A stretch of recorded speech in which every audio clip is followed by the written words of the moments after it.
जी, कैसे हैं आप तमाम दोस्त? सब खैरियत से? बेहतरीन, शानदार। अच्छा जी, कल से तो हो रहा है वर्ल्ड कप का आगाज़, और बीच में चूँकि पाकिस्तान और इंडिया मैच होगा नहीं होगा, उसी में ही लगे 2 4 5 दिन। तो टीमों पे, स्क्वाड पे भी कोई ज़्यादा बात हो नहीं सकी। बहरहाल अभी हम जो मैचेस हैं कल, उस पर ज़रा बात करेंगे। और ज़ाहिर है कि पाकिस्तान और नीदरलैंड और इंडिया और यूएसए, इंडिया यूएसए पे तो ज़्यादा बात करने की ज़रूरत है नहीं। आपको पता ही है कि क्या कहानी होने जा रही है। बट फिर भी हम आपको बताएंगे किस ग्राउंड में हो रहा है, कैसा मतलब पिच है, क्या एवरेज स्कोर है वहाँ पे, कौन से मतलब स्पिनर्स अच्छे हैं, फास्ट बॉलर्स ज़्यादा विकेटें लेते हैं। तो इस सारी हम ज़रा गुफ्तगू पे बात करेंगे इस पर। तो पहले जी आगाज़ करते हैं पाकिस्तान और नीदरलैंड का। तो पाकिस्तान और नीदरलैंड पास्ट में 2 मैच खेले हुए हैं, और पाकिस्तान दोनों मैच जीता हुआ है। एक 2009 के वर्ल्ड कप में, और एक फिर वो उसमें पाकिस्तान ने नीदरलैंड को हराया था और चैंपियन भी बन गए थे। हराया तो 2022 में भी था, लेकिन फाइनल में पहुंच गए थे। तो हाँ, ये बात है कि जब भी पाकिस्तान नीदरलैंड को हराता है, मैच होता है उस वर्ल्ड कप में, तो फाइनल तक तो पहुंचता है। तो ये तो जनाब इनकी हिस्ट्री है। बाकी एक शादाब का एक क्लिप मेरी नज़र से गुजरा। वो कह रहे कि जी फैंस को कि आप, हम तो पहुँचे हुए हैं, बड़ी बेहतरीन तैयारी वगैरह है हमारी, तो आप दुआओं में लग जाएं। और रमज़ान भी आ रहा है, रमज़ान भी आ रहा है, यानी कि रमज़ान के महीने में आप दुआएं वगैरह करें। तो भाईजान दुआएं तो हम करेंगे, आप कोई दुआ भी करें ना। दुआ ऐन वाला तो हम कर देंगे, वाव वाला जो है ना, वो आप कुछ करें। और बस आप टिक जाएं जब तक रमज़ान आना है, क्योंकि जब तक रमज़ान आना है ना, तो तब तक आपके ये जो ग्रुप स्टेज के मैचेस हैं ये कंप्लीट हो जाने हैं। बस ये इंश्योरेंस हमें दे दो कि इससे आगे तुम निकल जाओगे।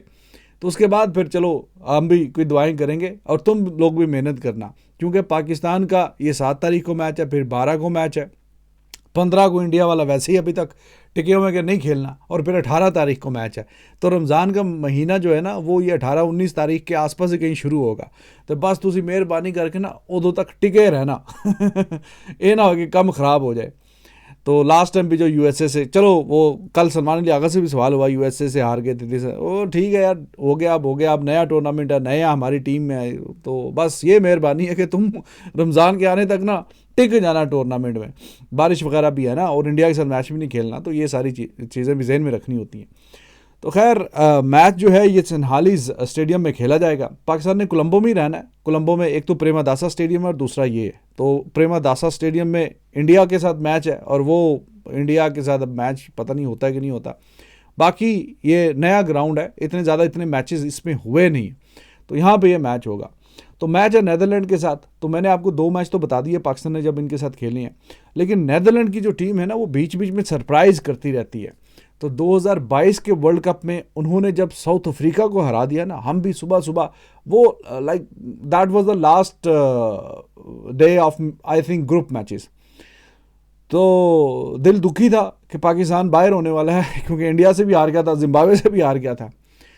लेकिन अब वो ज़ाहिर है कि शौक बड़ा है। तो सुबह के 5 बजे मैं पाकिस्तान में था, तो सुबह के 5 बजे ये मैच होना था, ये नीदरलैंड का और साउथ अफ्रीका का। तो मैंने अलार्म लगा लिया, कोई नींद भी नहीं आ रही थी कि बाहर होने वाले हैं।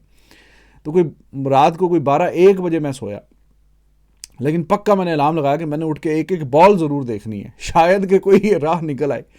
तो वो भाई मैच जो है वो देखना शुरू किया। वो इन्होंने पहले स्लो थोड़ी सी बैटिंग की, करते करता वो जो इनका ओपनर है वो टिक गया, कोई 40 50 कर गया। करते करते इनके जो रन्स हैं वो मुझे लगा कि कंपेटिटिव हो गए। ग्राउंड इतना इजी नहीं था वहाँ पे, पिच अच्छी, गेंद बल्ले पे आ नहीं रही थी।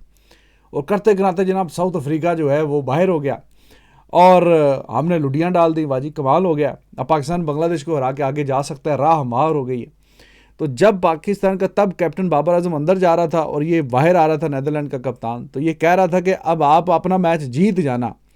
उनको अपना लालच था, क्योंकि उनकी अगली जो वर्ल्ड कप में डायरेक्ट उनकी शमूलियत उस पर मुनहसर थी कि अगर वो जीत जाता पाकिस्तान। तो बहरहाल पाकिस्तान में मैच बांग्लादेश जीत गया, फिर आगे सेमीफाइनल के लिए क्वालिफाई कर गया, फाइनल खेला, हार गया। तो नीदरलैंड की जो टीम है, पाकिस्तान की टीम तो अभी देखें ताज़ा ताज़ा आपने खेला, उस पर भी मैं बात करता हूँ कि क्या कम्बिनेशन रहेगा। लेकिन नीदरलैंड की जो टीम है, इसमें 3 4 प्लेयर उनके ऐसे हैं कि जिन्होंने बेतहाशा क्रिकेट खेली हुई है। और एक तो देखें जनाब, ये वैन डर मर्व काफ़ी एनर्जेटिक किस्म का ये प्लेयर है। बैटिंग भी अच्छी करता है, बॉलिंग भी करता है। उसके मैचेस हैं 350 पौने 400 T20 के मैचेस खेले हुए हैं। और मैं देख रहा था कि भाई ये बंदा क्योंकि साउथ अफ्रीका की तरफ से भी खेला हुआ है। अगर आप क्रिकेट के फ़ैन हैं तो आपको याद होगा कि ये लेकिन नाम से तो शायद हाँ शक्ल सामने आए तो याद हो जाए। टीमें ये चेक करें, इसने आईपीएल भी खेला हुआ है, बाय द वे आईपीएल भी खेला हुआ है, बड़ा एनर्जेटिक प्लेयर था ये। तो नेदरलैंड्स, साउथ अफ्रीका, उसके अलावा Barbados Royals, Brisbane Heat, Delhi Daredevil में भी खेल चुका है और आरसीबी में भी खेल चुका है। तो 2 टीमें आईपीएल में भी। फिर नॉर्दर्न सुपर चार्जर्स अभी साउथ अफ्रीका वाली लीग में, लंदन स्पिरिट यानी कि ये 100 में, दुबई कैपिटल वो जो दुबई वालों की लीग है, और सेंट लूसिया वो सीपीएल वाली, समरसेट इनका जो विटालिटी ब्लास्ट जो टूर्नामेंट होता है ये इंग्लैंड वालों का वो, तो टाइटन्स और टीम अबू धाबी, और इसने यानी कोई टीम इसने कोई लीग वगैरह छोड़ी कोई नहीं। तो एक्सपीरियंस, हाँ एज इसकी 41 है बट वेरी फिट, और मैचेस इसके हो गए 370, तो बहुत ज़्यादा एक्सपीरियंस है इसका। और ये left arm slow Orthodox bowling करता है, बैटिंग भी कर लेता है। ये एक इनका एक्सपीरियंस प्लेयर है जिसका इमेंस एक्सपीरियंस है। तो एक्सपीरियंस का कोई अल्टरनेटिव होता नहीं, आपको पता ही है। तो ये अच्छा प्लेयर है। दूसरा लोगान वैन बीक, ये बॉलिंग तो मीडियम पेस से कोई बॉलिंग करता है लेकिन बैटिंग में भी हैंडी है। अभी इनका जो वार्म अप मैच था जिम्बाब्वे के साथ उसमें हार गया ये जिम्बाब्वे से 29 रन से, but he was the player of the match. कोई 30 गेंदों पे 40 भी कर दिया और फिर आउट भी कर गया 20-22 रन दे के। तो इसके भी तकरीबन 250 मैचेस हैं, 125 से 250 के बीच में इसके मैचेस हैं जो इसने मुख्तलिफ खेले हुए हैं, इंटरनेशनल नहीं यानी कि T20 की लीग वगैरह के। तो काफ़ी इसका एक्सपीरियंस है ज़्यादा। तो फिर मुझे इनका वो बॉलर स्पिन जो है ना, आर्यन दत्त, वो स्पिन बॉलर काफ़ी अच्छा लगता है। वो पावर प्ले में बॉलिंग करता है, he is a wicket taker. Economy भी उसकी 7 के नीचे की है। पावर प्ले में आपको पता है बॉलिंग करना आसान नहीं है, और फिर इकॉनमी 7 के नीचे की हो तो वो फिर बड़ी और शानदार बात हो जाती है। ऑलमोस्ट उतने ही मैच हैं, उतनी विकटें हैं, तो it means that he is a wicket taker. और वर्ल्ड कप 2023 में आपको पता है कितनी शानदार बॉलिंग करवाई थी उसने। हमारे वालों को तो ओवर शेडो सब नहीं कर दिया था, उसने भी कर दिया था 2023 के वर्ल्ड कप में। बाकी एक्करमैन, इसका भाई ये 150-200 मैचेस हैं, काफ़ी एक्सपीरियंस है ये उनका प्लेयर, और काफ़ी ये ऑलराउंडर है, ये बॉलिंग भी करता है बैटिंग भी। लेकिन मुझे इनका जो अच्छा पसंदीदा जो ऑलराउंडर लगता है, जो मुझे लगता है उसमें काफ़ी पोटेंशियल है, वो डिलेडे है। डिलेडे बॉलिंग भी करता है मीडियम फास्ट और बैटिंग भी अच्छी खासी करता है। ऊपर के नंबरों पे 1 डाउन 2 डाउन उस नंबरों पे बैटिंग भी करता है। एक बंदा है जो बॉलिंग भी करेगा और बैटिंग भी करेगा, तो वो काफ़ी अच्छी और बेहतरीन किस्म की परफॉर्मेंस दिखा सकता है। ही हैज़ द पोटेंशियल, और स्पीड भी उसकी, फास्ट बॉलर तो कोई इनमें कोई नहीं है। 130, 32, 35 ये स्पीड है, बट जो इनका हिसाब है उसके मुताबिक से तो ठीक ही है फिर। तो ये कुछ इनके प्लेयर। हाँ, बैटिंग में अगर बात करें इनकी, तो इनका जनाब ये जो बैट्समैन है ना जिसने साउथ अफ्रीका के खिलाफ, मुझे याद है अभी तक, मैं तो मतलब वक्त की बात होती है, तब इन्होंने मैच जीता साउथ अफ्रीका से 2022 में। तो मेरा दिल था कि अब ये वर्ल्ड कप में भी, फुटबॉल का भी वर्ल्ड कप था उसी साल, तो हमने कहा फुल सपोर्ट है, फुल सपोर्ट भाई आपको। तो ये मैक्सो दाऊद हम बोलते हैं, और ये खैर मैक्सो दाऊद, तो ये लंबे लंबे बाल हैं, कोई 30-32 साल का है। इसका भी इमेंस एक्सपीरियंस है। 150 मैच हो तो वो अच्छा खासी एक्सपीरियंस होता है। ये अच्छी बैटिंग करता है। बाकी लेविट जो है ये अच्छा यंगस्टर है, 140 प्लस का स्ट्राइक रेट है इसका, और अभी इतने ज़्यादा मैच नहीं है in terms of the other players जो मैंने आपको बताए, लेकिन ठीक है। फिर इनका जो कैप्टन है वो विकेट कीपर है, स्कॉट एडवर्ड्स। साउथ अफ्रीका को इन्होंने ना सिर्फ 2022 के T20 वर्ल्ड कप में हराया था, 2023 के 50 ओवर के वर्ल्ड कप में इंडिया में भी पकड़ लिया था इन्होंने। तो ये उसमें बड़ा अच्छा ये खेला था। तो टीम इनकी ठीक है, अच्छी है, मुनासिब है। और आपके सामने मैंने बताया कि जब साउथ अफ्रीका को भी हराया हुआ बड़ी टीम को, तो पाकिस्तान इसका मुतहम्मिल नहीं हो सकता किसी भी टीम को लाइट ले। और ये अच्छी बात है कि कल सलमान अली आगा से जब सवाल हुआ तो उसने बोला कि नहीं जी, हम सारी टीमों के साथ बड़ी मतलब संजीदगी से खेलेंगे, और ऐसी कोई वो हमारी अप्रोच अच्छी है, और ये सारी बातें। बहरहाल ये जहाँ पे मैच हो रहा है ना, वहाँ पे स्पिनर्स का काफ़ी राज रहता है। ज़्यादा विकटें वो लेते हैं, तकरीबन 60% स्पिनर्स और 40% जो है वो फास्ट बॉलर्स। रन्स जो है यहाँ पे बड़े फंसे फंसाए आते हैं। अब पाकिस्तान का अनफॉर्चुनेटली एक ही वार्म अप मैच था, इसी ग्राउंड में खेल लेते तो पता चल जाता क्या डायमेंशन है, क्या हिसाब किताब है थोड़ा सा, लेकिन वो मैच हुआ नहीं, बारिश की नज़र हो गया। अब और ये मेरे ख्याल में एक मैच यहाँ पे खेल चुके हैं। तो अब पाकिस्तान का जो है वो पहला ही मैच होगा यहाँ पे इस स्टेडियम में, सिंहालीज जो स्टेडियम है उनका। तो स्पिनर्स जो हैं उनका काफ़ी क्रूशल रोल रहेगा। तो इसमें आप ज़ाहिर है कि एडवांटेज पाकिस्तान को ही देंगे जिस तरह की बॉलिंग करने। और यहाँ पे बारिश का जो है ना वो काफ़ी इम्कान है। पहला ही मैच है ये वर्ल्ड कप का, इसी मैच से आगाज़ हो रहा है।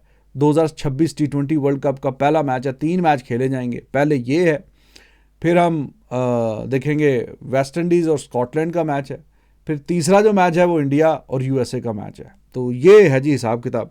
तो बारिश का है इम्कान।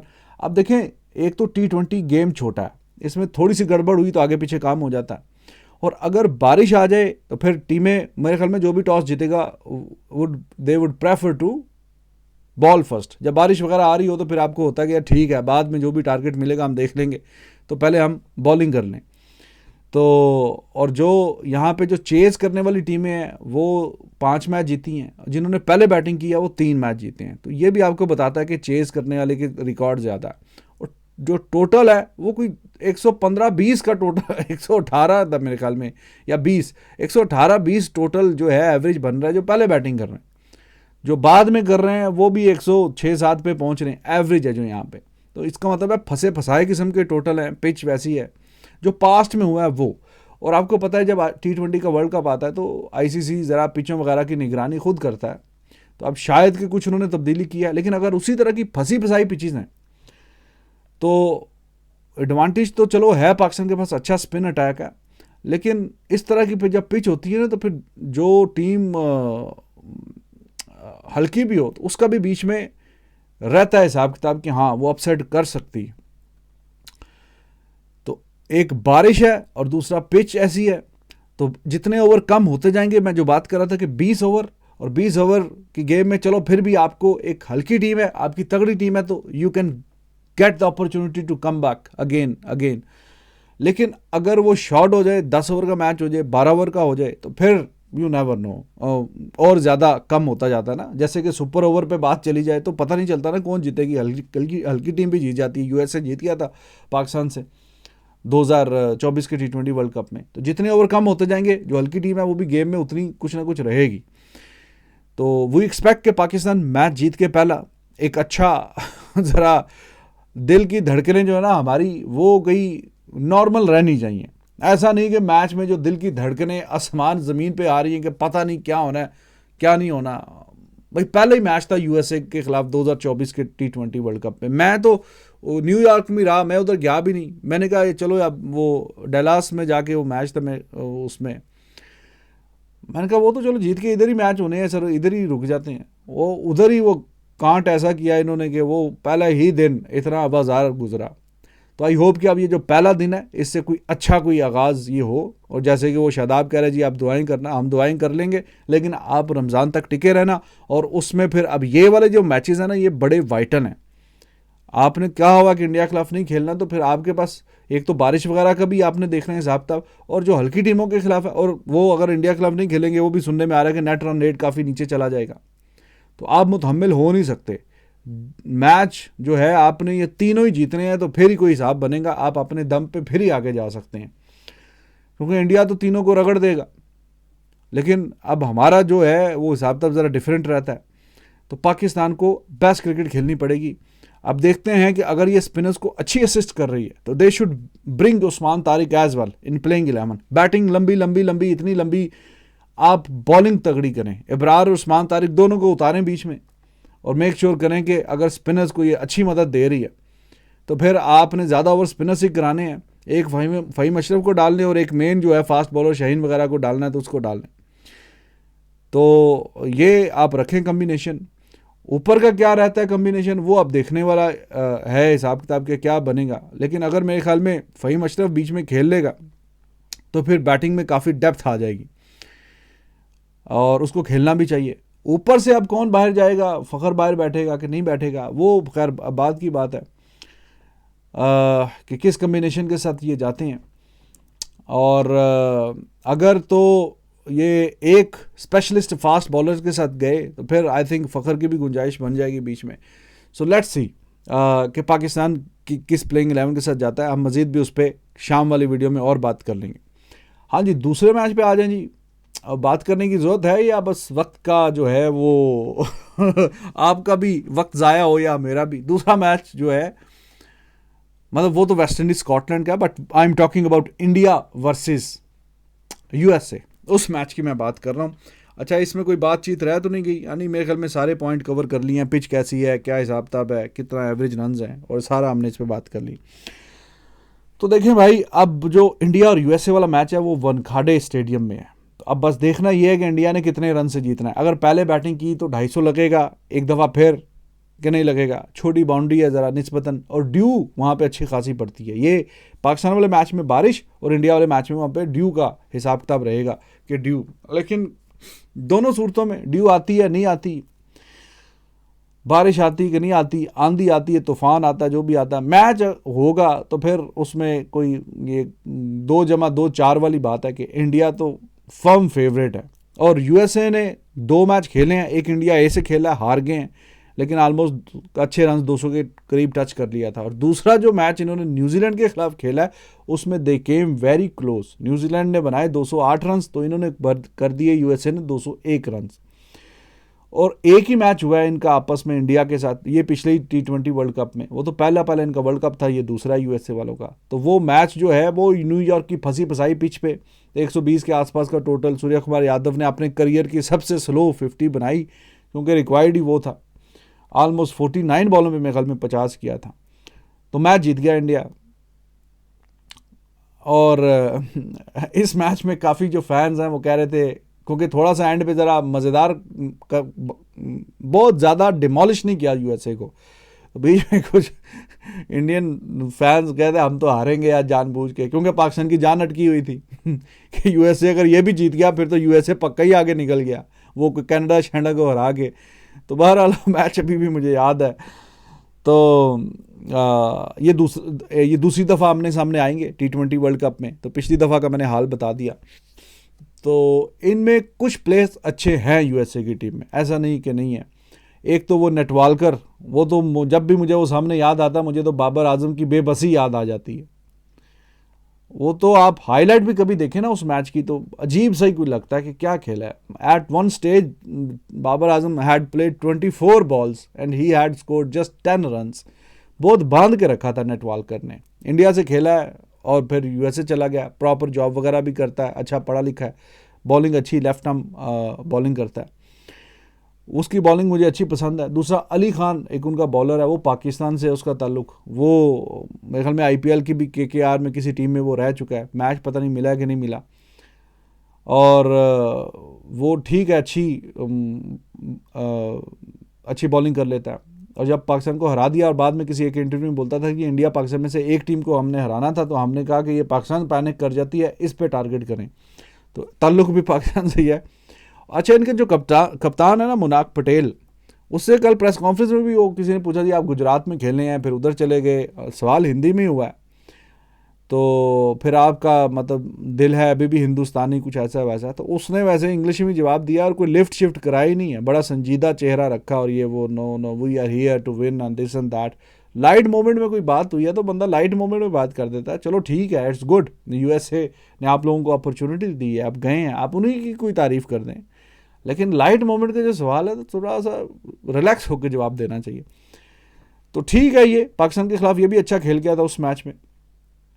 रिसेंट कोई बहुत अच्छी फॉर्म इसकी नहीं लगी हुई। हाँ, इनका जो ये प्लेयर है ना गौस, ओपनिंग करता है, ये डेंजरस है, अच्छा खेलता है, तेज़ खेलता है।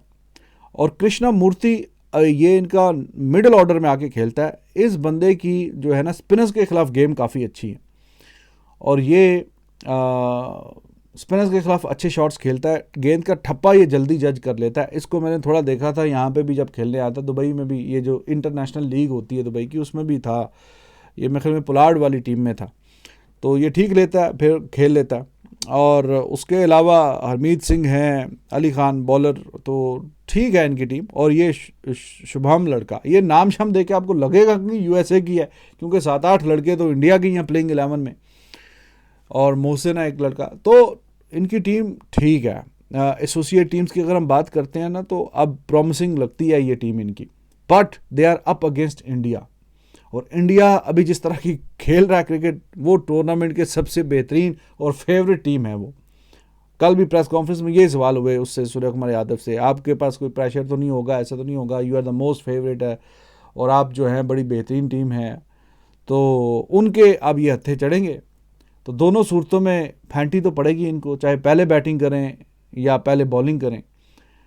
और जो एवरेज रन्स हैं वो 180 प्लस हैं वहाँ पे, 180 प्लस। डायमेंशंस जो ग्राउंड के स्टेट की मेरे ख्याल में ज़रा लंबी बाउंड्री है, बाकी 60-60 62 इस तरह मीटर की बाउंड्री है। ड्यू भी पड़ना है, बैटिंग पैराडाइज है, हाई स्कोरिंग मैचेस होते हैं। और यहाँ पे जो इंडिया का कैप्टन है सूर्य कुमार यादव, उसका ये मुंबई इंडियन का ये है, और आपको पता है आईपीएल में भी कितने रन्स करता है। तो घर का उसका स्टेट, ना उसका बल्कि वो तिलक वर्मा का भी, उन दोनों का यहाँ पे बहुत फिनोमिनल रिकॉर्ड है। और जो ओपनर है अभिषेक शर्मा, उसने इसी ग्राउंड में मार्क वुड और आर्चर जैसे बॉलिंग अटैक के खिलाफ 135 रन किए थे। इंडिया ने 247 तो इंग्लैंड को ठोक दिया था यहाँ पे। तो अब देखते हैं कि यूएसए वाले बस अगर थोड़ा काबिले इज्जत भी कोई मैच खेल जाएं, करीब भी ले जाएं, तो इनके लिए अच्छी बात है। जीतना तो देखें काफ़ी दूर की बात है, रियलिस्टिक अप्रोच से बात की जाए। हाँ, अगर ये किसी मैच के में लम्हे में ये ले आएँ कि हाँ यार ये मुकाबला अच्छा कर रहे हैं, तो इनके लिए यही शाबाशी वाली बात है। और फिर इस मैच में आगे कि कौन खेलेगा कौन नहीं खेलेगा, वो फिर वक्त का ज़िया ही है। तो ठीक है, आप अपना भी वक्त बचाएं, मैं अपना भी वक्त बचाता हूँ। तो फिर आपसे नेक्स्ट वीडियो में मुलाकात होती है। ठीक है, हम कोशिश करेंगे कि जो आने वाले मैचेस हैं उनका थोड़ा सा कोई यही 10, 12, 15 मिनट की कोई रिव्यू वाली वीडियो डाल दी जाए। तो और इसमें कोई ख़ास बात तो है नहीं। पिच पे हमने बात कर ली, कंडीशंस पे बात कर ली, प्लेइंग 11 वगैरह पे, तो वो फिर कोई अच्छा कोई test playing nation versus test playing nation के मैचेस होंगे ना, फिर प्लेइंग 11 भी डिस्कस किया करेंगे। ठीक है जी, लाइक सब्सक्राइब करें। और आज मैच भी है फाइनल अंडर 19 का, इंडिया वर्सेस इंग्लैंड। और उस मैच की जब मिड इनिंग्स होएगी फिर आपसे मुलाकात होगी। ठीक है, like and subscribe, take care of yourself. और आपकी क्या राय है, क्या कहते हैं, फीडबैक दे। इंशाल्लाह वर्ल्ड कप में अच्छी आपके साथ हम इस पे कवरेज करेंगे वर्ल्ड कप की। Take care, bye bye.